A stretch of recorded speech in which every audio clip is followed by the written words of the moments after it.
আসসালামু আলাইকুম দর্শক বন্ধুরা, আবহাওয়া নিম্নচাপ হওয়ায় বুকভরা বাওড়ের আশপাশ সব তলিয়ে গিয়েছে। দেখেন দর্শক বন্ধুরা, বাওড়ের এই যে সেই চিরচেনা পূর্ণ রূপ নিয়েছে। বুকভরা বাওড়ের চারিপাশ ভেসে যেয়ে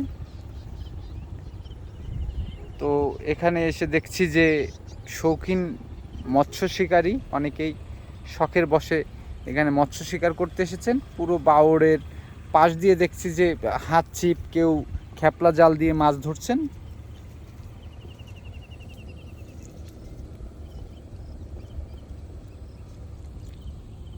চাচা, মাছ পেয়েছেন আপনি?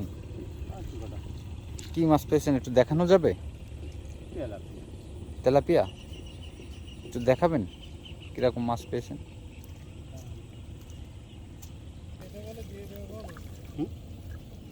দর্শক বন্ধুরা, এই যে উনি মাছ ধরছেন, এটা একটু দেখি। এটা এই যে সাদা মাছ তেলাপিয়া, সব তেলাপিয়া মাছই পাওয়া গেছে এই জায়গায়। বর্ষার ভিতরে মাছ ধরছেন উনি বাওড়ে, সব তেলাপিয়া মাছই এখানে খাইছে।